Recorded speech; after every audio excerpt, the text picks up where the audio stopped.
The rain hadn't stopped for 2 days, and neither had my tears. My baby's tiny coffin sat at the front of the church, a white box far too small for the love I had for him. My hands clutched the edges of my black dress, nails digging into my palms just to keep from collapsing on the spot. People filled the seats around me, neighbors, a few kind friends from work, strangers who had known him only in passing. But the two faces I needed most were missing.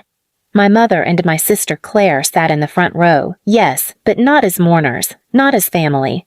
They sat stiffly whispering to each other, looking at their watches like they had somewhere better to be.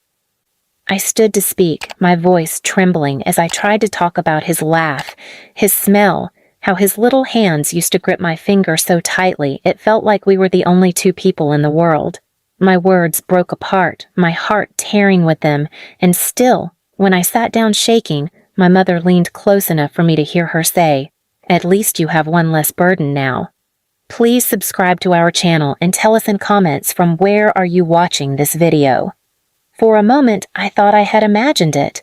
But then, Claire giggled softly and my mother pulled her umbrella closer to herself, not offering to cover me as rain started to pour on the gravesite. I turned to look at her, searching for any trace of love, any sign that losing her grandchild meant anything at all. But all I saw was a cold, flat stare, the same one she had given me my whole life whenever I cried. After the burial, I went home alone. The house felt emptier than it ever had before. I sat on the nursery floor, clutching his favorite blanket, rocking back and forth, whispering his name, praying for this pain to stop just for a moment. My phone buzzed on the floor beside me. I reached for it, desperate for someone to say they cared, that I wasn't as alone as I felt. It was a photo from Claire, smiling brightly in front of a brand new house. A sold sign gleamed beside her. The caption read, "Mom says I deserve this. Fresh start, finally." My chest burned as if someone had lit a fire under my ribs. On the day we buried my son, my mother bought Claire a house.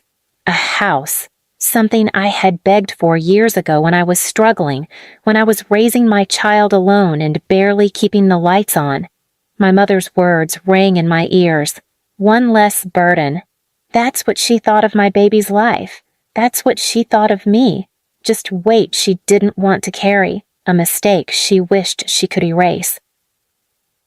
I called her, hands shaking, heart pounding so hard it hurt. She answered on the second ring, cheerful, like the funeral never happened. "Yes, honey. Did you see Claire's house? Isn't it beautiful?" My voice cracked. "You bought her a house today? After what you said? After you called my baby a burden?" She sighed, bored already. "You're being dramatic again. Claire deserves nice things. She's the one who's always made me proud. I can't waste money on pity gestures for you. Stop sulking and congratulate your sister." Claire's laughter echoed through the phone in the background. My own sister, who hadn't shed a tear that day, was celebrating while I sat on my kitchen floor holding a blanket that would never wrap around my child again. I ended the call before they could hear me break. That night, I sat in the nursery until the moon moved across the window. My grief was so heavy I could barely breathe, but beneath it, something colder, sharper, began to grow. It wasn't rage, not yet. It wasn't hate. It was a promise I made to my son, to myself, to the girl I used to be who spent years begging for scraps of love from people who only ever gave cruelty.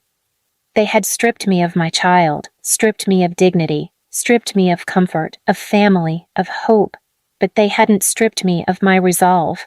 I kissed my baby's blanket one last time, my tears soaking into the fabric, and whispered into the quiet, "They chose her comfort over your memory. They think they can live in warmth after leaving me in the cold. I swear to you, my love, one day they'll know what it feels like to lose everything they thought was safe. I'll make sure their comfort rots beneath them until all they have left is the emptiness they gave me." The house was dark, the grief was endless, but for the first time that day, I felt a flicker of control. A plan I couldn't yet name began to form, slow and certain. I didn't know how long it would take, but I would not rest until they understood what they had done. Until the day came when my mother and sister sat in their perfect home, surrounded by silence, and finally felt what it's like to lose something that can never be replaced.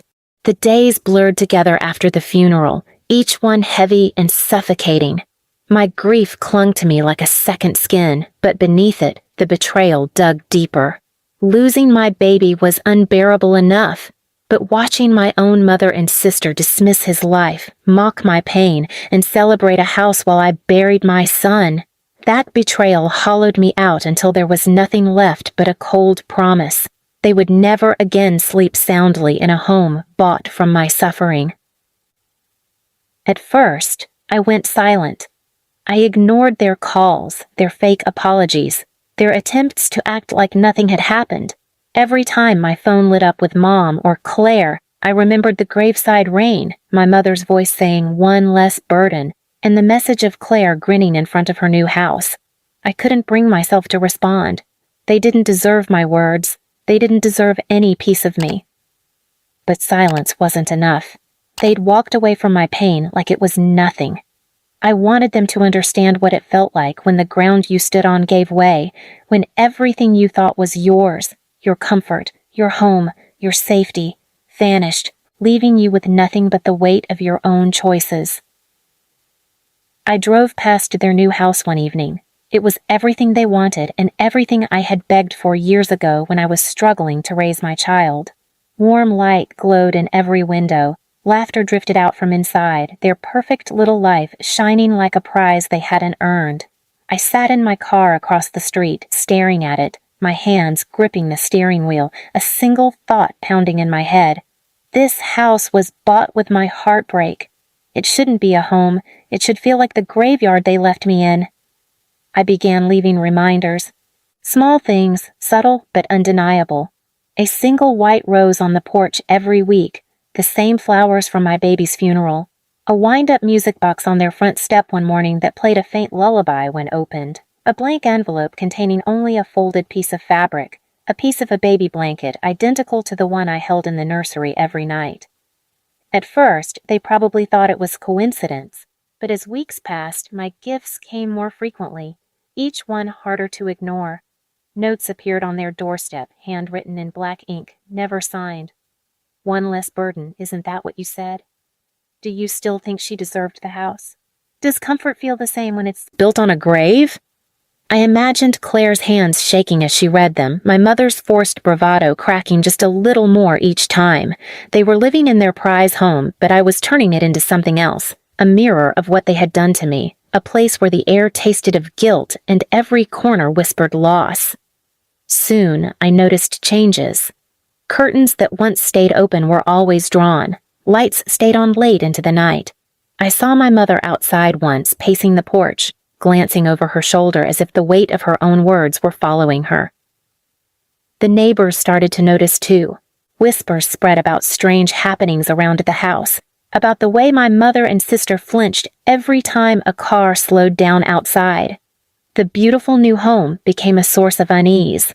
People avoided visiting, and what was once Claire's dream house slowly became their cage. But I wasn't done. They had left me standing in the rain, watching my baby lowered into the ground, stripped of every ounce of comfort and love I thought I had. This house they thought was a gift? I was going to make it haunt them until the day they couldn't stand to live in it anymore, until every wall reminded them of what they had said and done, until the warmth they stole turned to ice in their own bones. For months, I planned the final stage, not noise, not exposure, but a silence so heavy it would crush them, a silence that would make their dream home feel like the grave they had abandoned. And when the time came, they would finally know what it felt like to lose everything they thought was safe. 1 year after my baby's funeral, their house looked nothing like the dream home they had celebrated. The paint was still fresh, the lawn still perfectly cut, but the air around it felt different now, heavy, tense, like the house itself knew it was built on cruelty. They had locked themselves inside, blinds closed, laughter long gone, but I wasn't finished. My grief had no end, so neither would their comfort. I waited until the anniversary of my son's death, the day that still made my body shake when I woke up. I drove to their neighborhood early, watching from a distance, as morning light spilled over their porch. A delivery truck came and went. Later, Claire stepped out briefly to grab a package, her face pale, hair unkempt, no makeup, no smile. My once perfect sister was unraveling, and I intended to pull every last thread. That evening, while the sun sank and rain clouds gathered, just like the day of the funeral, I made my final move. I left a small box on their porch. Inside was a candle, the same kind the church had burned at my baby's funeral, and a note with 4 words. "Home isn't yours forever." Not long after, I heard shouting from inside. The kind of shouting fueled by panic, by fear you can't explain away. My mother ran to the door, scanned the street, clutching the note in her hand, eyes darting around like she was being hunted. And in a way, she was. Not by me, but by the weight of her own actions. Days later, they tried to sell the house. Twice. Each time, a new prospective buyer pulled out at the last minute. I knew why. I'd made sure word had spread in whispers across the neighborhood. Stories about a cursed house, about a family who bought comfort with betrayal, about a baby's funeral where love never showed up. Nobody wanted to live in walls soaked with that kind of story. Weeks passed. They stopped leaving the house except for groceries. Mom lost her standing in her social clubs. No one would meet her eyes anymore. Claire, once the golden child, couldn't hold on to friends or jobs. Their dream house had become a tomb of guilt, isolating them from everyone they thought would always be on their side. And then, on a stormy night almost identical to the one when I buried my son, I walked up to the edge of their driveway. I didn't knock. I didn't leave anything behind. I just stood there under the rain, looking at the house, at the dark windows where 2 people sat alone inside the comfort they had stolen. For a moment, I wondered if they even remembered why they felt so empty now, if they ever replayed my mother's words, "one less burden," and felt sick the way I did. If Claire still thought she deserved her fresh start after stepping over my grief to get it. I wanted to see their faces, to look them in the eye and make them say it again, make them admit they thought my child's life meant nothing. But I didn't need to. The silence of that house told me everything. They weren't living. They were surviving in a shell that had once been a symbol of victory. Their comfort had rotted from the inside out. They had a roof, walls, money, but no peace, no pride, no family left to fill the space. I had given them exactly what they gave me the day of my baby's funeral. An empty place where love should have been. I left one last note in their mailbox before I walked away forever. "You called my baby a burden. You bought comfort with his memory. Now you know what it feels like to own nothing that truly matters." I never went back, but from that day on, I heard whispers about how my mother and Claire stayed locked away in that house, afraid of the world, afraid of the guilt that clung to their skin, unable to sell the very comfort they had stolen. And I finally understood revenge didn't always have to be loud. Sometimes it's a silence that never lets them rest, a haunting that makes every day feel like a funeral for the love they chose to destroy. Please subscribe to our channel and tell us in comments, from where are you